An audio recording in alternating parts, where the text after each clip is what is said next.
Hi everyone and welcome to Diamond Delight. Today I am going to be doing a whip and chat and a progress update on this San Francisco diamond painting that I've been working on. I've got the first 2 rows done and then a decent amount of the third. I'm going to peel back these other 2 rows. I like to keep mine covered just so that I can keep any excess hair or fluff off of the canvas. But this is it so far. I'm pretty pleased with how it's turning out. I think if you zoom in close, then places like this are kind of muddy looking and not too pretty, but with all diamond paintings, once you zoom out, it looks pretty good. And I have the most exciting part for last, which is the big trolley car right here. So I kind of planned that on purpose to have the most exciting part. So today I'm going to be working on finishing up this last little section in the 3rd row. It's probably just going to be a shorter whip and chat today because I don't have too much time, but I haven't done one in a while, so I thought that this would be a fun little thing to do while I've got the house to myself and show you guys kind of how it's looking. Alrighty, so I'm just going to get my light pad plugged in. I tend to always use a light pad. For this one, sometimes I have to turn it off for symbols like this little plus sign. Actually, it's showing up pretty well on the camera, but some of the light writing on white, when I put the light pad on, gets a little harder to see. So as you can see, like the 3s and the little plus with the equal sign.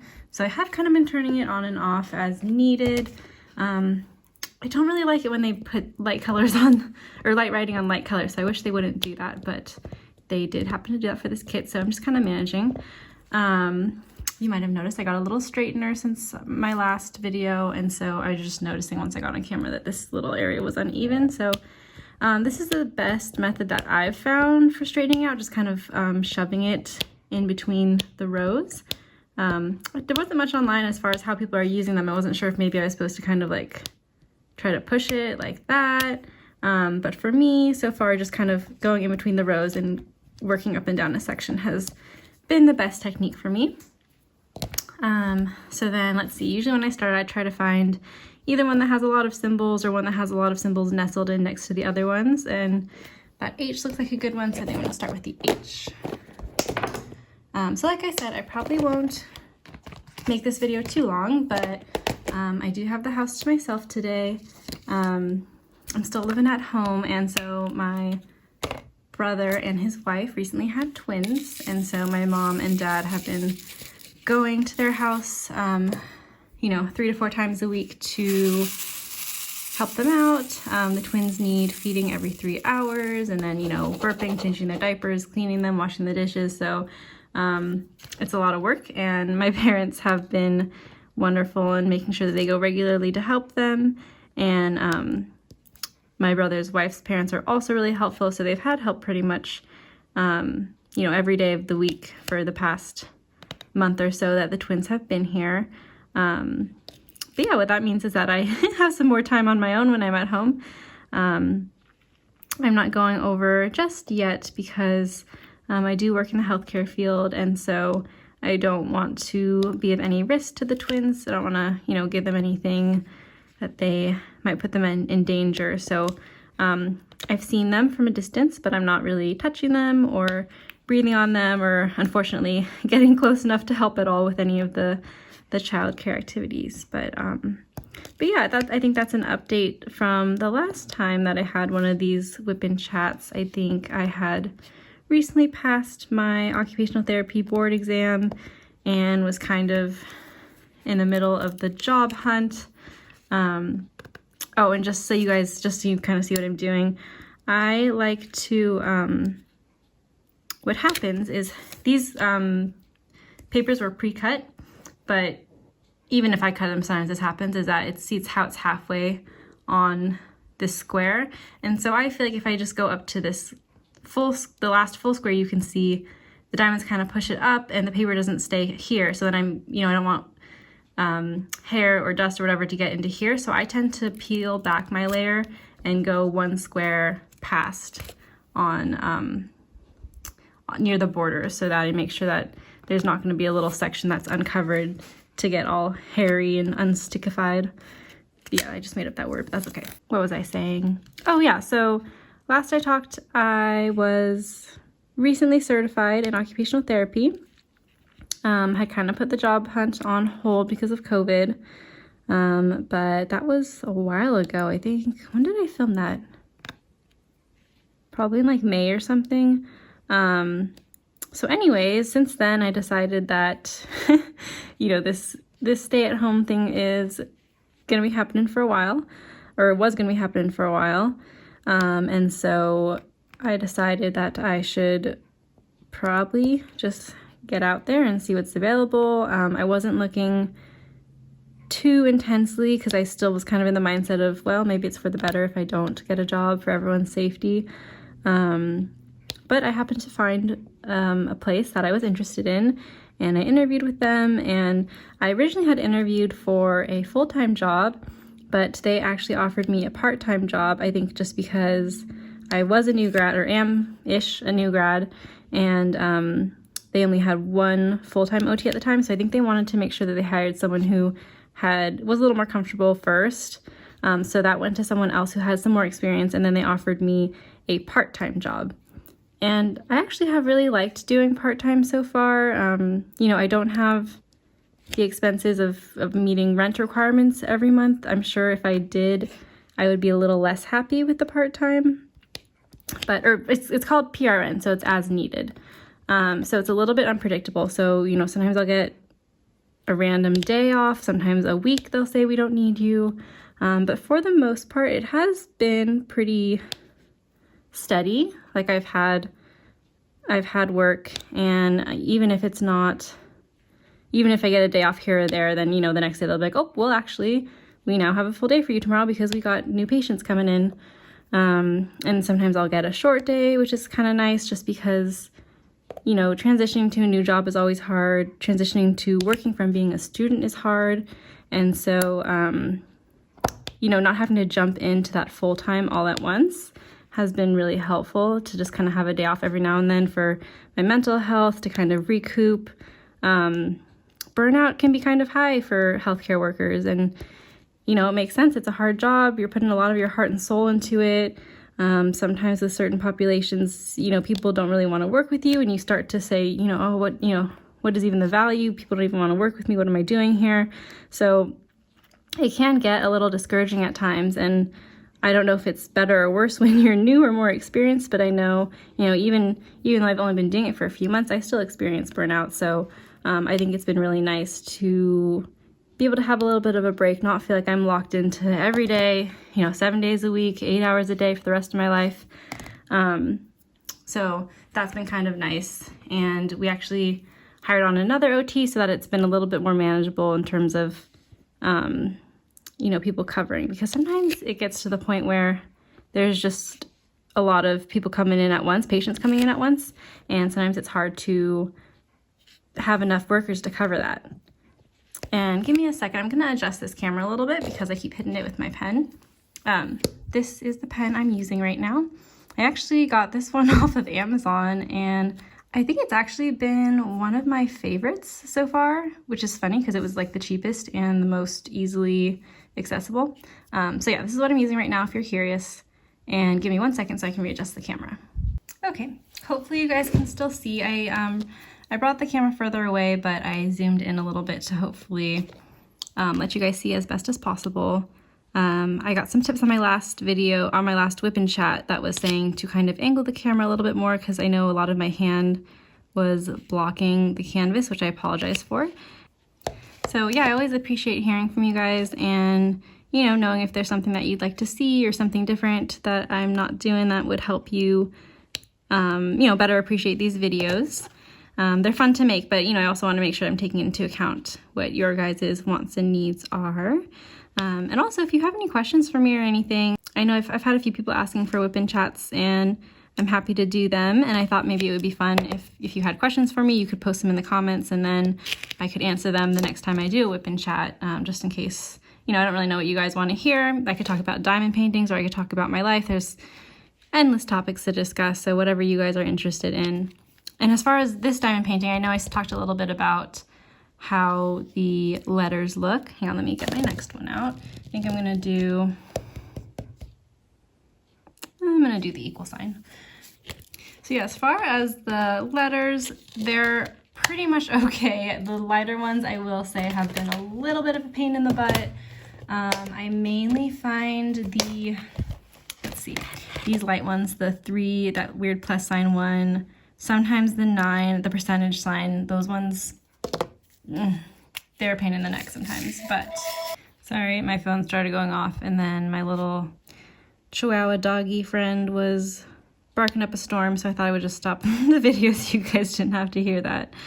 But anyways, yeah, so the symbols, they've been okay. The drills themselves, I know I looked at a few of, or like 1 or 2 of them when I did the unboxing, and I said they looked okay. And that's true, but it's also not true. So a lot of them are really good. Like actually these ones all are pretty good. You can see like actually that one's a little off, but like, so yeah, the equal sign, the one that I'm working on right now, these are good, but there are a few colors, maybe more than a few, that are really have a lot of tabs. They're pretty bad. That being said, they do have a mix, so like they have bad ones, but not all of them are bad. So maybe like 50-50. So I'll have to root through and be like, okay, half of these I can't use because they have tabs or they're uneven, or, you know, whatever other issue I have with them. But that being said, I have been able to sort through and find enough that I do like, that it hasn't been an issue yet. I am doing the same thing I did with my other diamond painting, where I save, I don't know if you can see, let me zoom out a little bit. I save all of the drills that I'm considering trash, and I sort them. So like I know what, to save room, I put 2 colors in each one, and I choose colors that are different from each other so I can tell them apart if I need to. I'm hoping I won't need to go back to this egg crate and dig out the bad ones. But it actually did happen on my last one that unfortunately there were not enough extras given, that me being picky and picking out the ones that I liked, I ended up not having enough. So I did have to go back and sort through what I had deemed trash drills in order to find a few that would, you know, fill in the last few holes I had. So that's why I keep the trash drills. It's kind of a lot of extra work to go through, but in that case it did end up paying off because I really did not want to have to go and order a whole new batch for, you know, like 3 missing drills. So that's what I do now. And, you know, worst case, I could try cutting off some of the tabs, but yeah, cutting off the tabs has not been a very successful experience for me in the past. It was pretty tedious and I didn't really feel like it was working that well. So that's why I just kind of put them to the side and hope that I have enough of the good ones for that to work. And this one, I feel like there was a lot of extra, so I'm hoping it'll be fine. I can let you guys know in a post review once I finish the whole thing if there really was enough for me to be as picky as I'm being. But yeah, that's my review of the drills, that some colors are great and some colors are not great. But the colors that are not great do at least have some that are okay. It's not like they all have tabs on them, but that's just extra sorting through that you have to do. So, oh, and I forgot to, I guess, remind you guys that this company is Evershine. So it's supposed to be a sister to Evermoment. I've heard great things about Evermoment. Maybe I'll have to try that one next. But for now, this one is Evershine. I think I don't know why I chose this one. I think it was a little cheaper. You know, I'm always trying to find a good deal. And I liked this picture a lot. I am from the Bay Area, so SF has a special place in my heart, and the little cable cars, even though I don't think I've actually ridden a cable car. I'll have to add that to the list. Actually, it's funny. I had Friday off of work the other day, and so my boyfriend was like, oh, what should we do? We should find something fun to do. And we kind of thought we should go to SF and try out some things there. But a lot of the things that we, you know, would have wanted to do, unfortunately, we couldn't because of COVID. And one of them was riding cable cars. But they might still be operating, and I know a lot of public transportation is operating, but, you know, just trying to be safe. I think if I can avoid having to take public transport, then I will, just to avoid any unnecessary exposure. But yeah, we did end up going to SF and we walked across the Golden Gate Bridge, which was actually a lot of fun. And I think because it was a Friday and because of, you know, COVID, I thought actually it might be more crowded because of COVID because everyone's doing a lot of extra outdoor activities and all those things. But it was actually pretty empty. Like in my mind, I imagined like you're standing shoulder to shoulder with everyone, you know, during normal times at least, or like on a weekend. And you can't move, and it just, you know, I'm not a fan of crowds. Like, they make me agitated, and I get irrationally annoyed by them, and so I kind of was preparing myself for the worst. And if it had been that busy, we probably wouldn't have even stayed because, again, trying to be extra safe. But yeah, I was pleasantly surprised. Like, you know, you could actually take a picture of the bridge without anyone being in your picture. So it wasn't crazy busy with a ton of people or anything like that. Yeah, and it was really nice. It wasn't the clearest day, but it was clear enough that we could see things. And we actually saw like dolphins in the water down below, so that was really cool. And then, yeah, we just kind of made it a nice little day off and stopped in Berkeley on the way home and got pizza. I don't know if there's anyone following me that is a Bay Area native, but Berkeley has some wonderful food places. And so we went to Artichoke Pizza, and it's one of those pizza places that... Actually, no, I was thinking it was like one of the pizza places that just has one pizza every day that they set out, like Arizmendi or something. But they actually have a few different ones to choose from. But they're kind of known for their artichoke pizza, hence the name. And it has this really creamy, like, Alfredo sauce. And it has artichokes in it, of course. It's just really good. It almost reminds me of, like, a soup or something. It's really liquidy. Like, if you pick up the pizza, it just all kind of, like, slides off, which... yeah, it can be kind of a mess, but it is delicious. And they have, let's see what else. They had like a margarita pizza. They had a kind of like meatball spaghetti pizza. So they've got some good flavor options there. So we did that, and we got some boba. I'm a sucker for boba. And so that was kind of our nice little Friday off. We had thought it might be fun to book like a little Airbnb, because you have to kind of get creative with, you know, what you can do during these times. And we had thought that it'd be fun to... that might be a safe way to, like, you know, just us in the house, and we can just go somewhere else. And, you know, if it's somewhere where there's a lot of nature, then we don't have to be like reliant on doing things that are going to be closed during COVID, / you know, just stay in the house. Like, I'm a big fan of cozying up with a fireplace, with a book and hot chocolate and just staying in.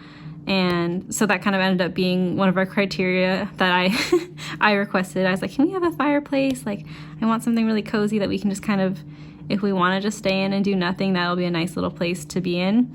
And so, yeah, we were looking like, it was like 2 days before our Friday off. And like, as we were looking, literally places were selling out. Like, we'd search for the dates we needed, and then we'd be like, yeah, this is cool. Okay, let's look into it. And as soon as we were fresh, it'd be like taken. So that process was, I got frustrated by the end of it. I was like, I can't do this. Like, it's breaking my heart to see these beautiful places. And then I get attached to them and I want to go there. And then, you know, obviously other people are getting attached to them too and seeing them. And so then we were like, okay, let's just call it a night. We'll just do something around here. So that's why we did the SF that day. But my boyfriend, being the logical one out of the two of us, he was like, let's just, you know, I know we want to go this weekend, but let's just look for places like, you know, 2 or 3 weekends from now, because those places are not going to be booked yet, which actually a lot of places are booked already for January, even some all the way up until February. So, you know, the popular places, but even just extending our search to be, you know, 3 to 4 weeks in advance instead of 2 days in advance, we got a lot more options, obviously. I was just being impatient. So we booked something for, I forget, it's either the first or the second weekend in January. And we're going to go to Yosemite National Park.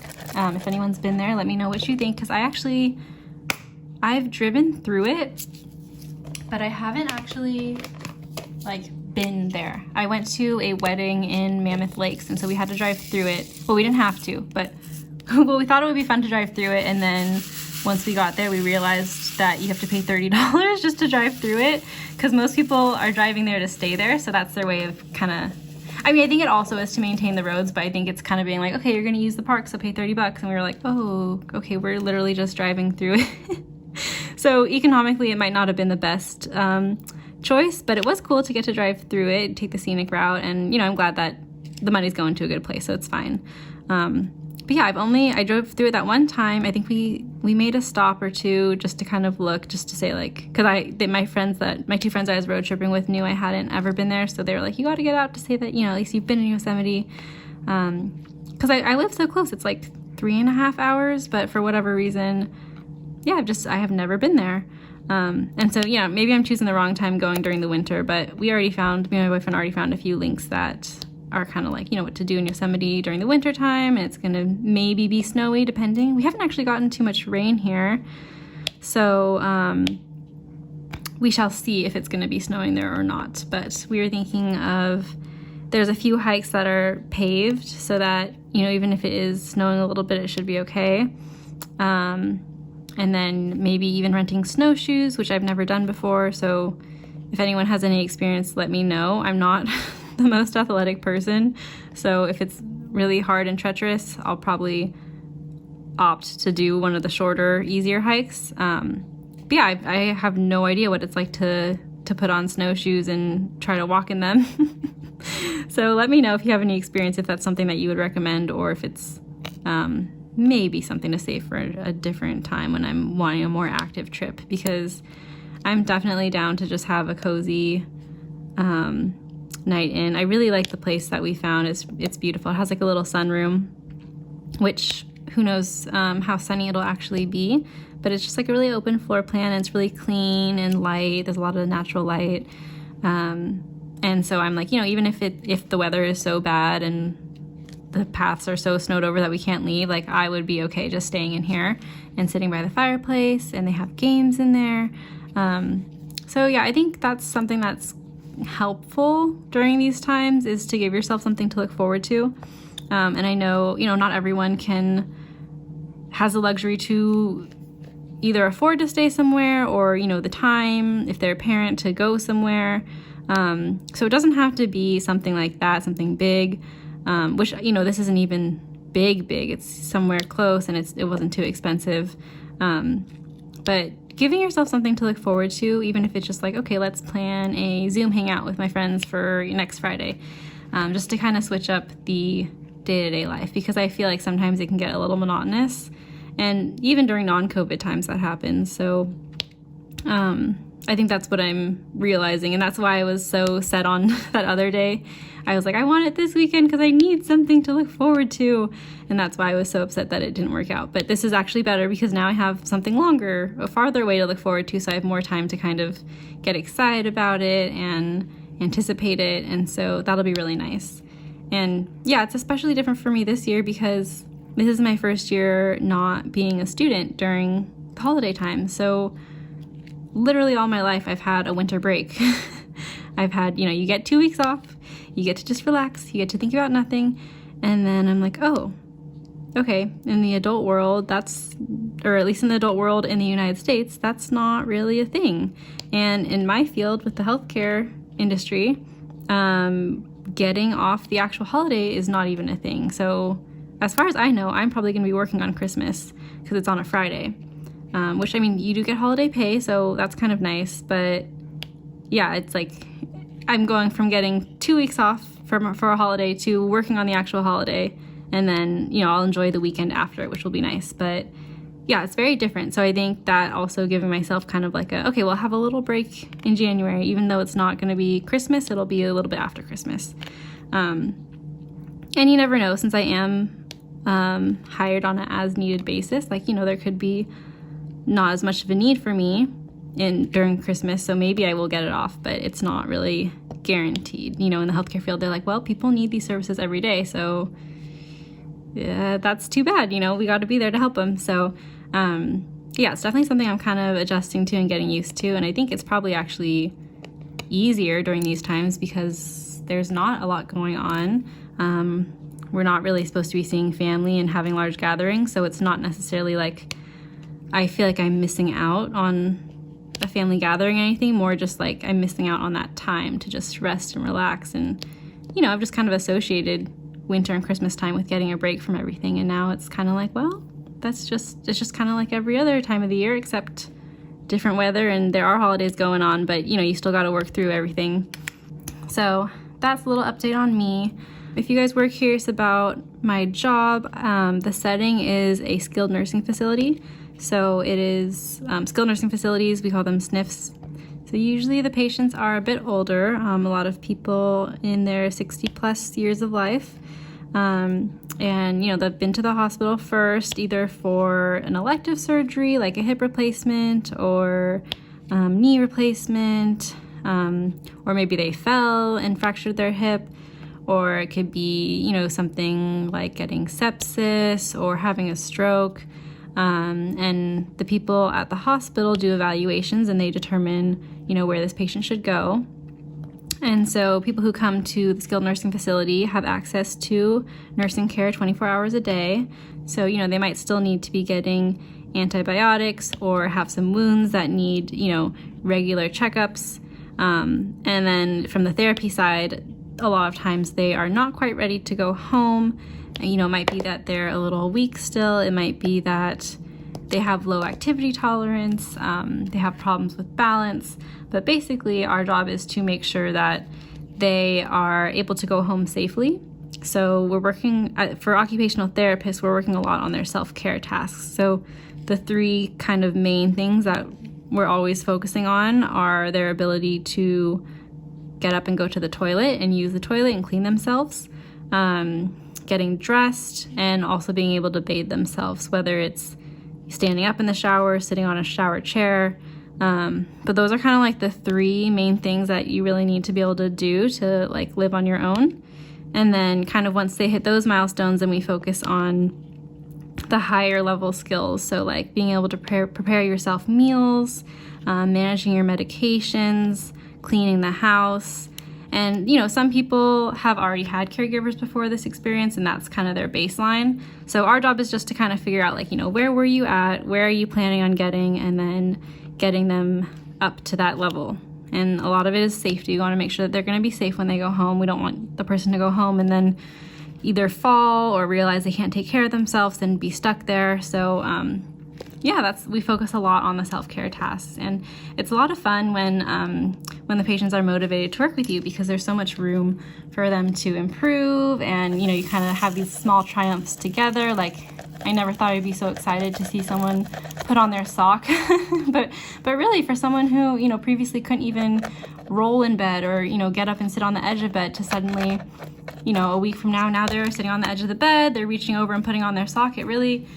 You appreciate the little things when you work with this population. And like I was saying, it's great when they're motivated, because it's you kind of a team together, and it's really them putting in all the work. I'm giving them advice and I'm giving them tips, but it's really up to them if they're going to improve or not. And where it gets a little less fun is, or harder to deal with, is when the patients aren't as motivated, which can happen fairly often. Either they don't necessarily want to get independent and kind of just want to have a caregiver do everything for them, but don't have the means for that. Or they just, a lot of times people are in pain or they're tired, which is totally understandable. But, we try to encourage them we either try to give them medication before, or, have the nurses give them medication ahead of time so that they're not in excruciating pain, or try to motivate them to work through the obstacles that they're having.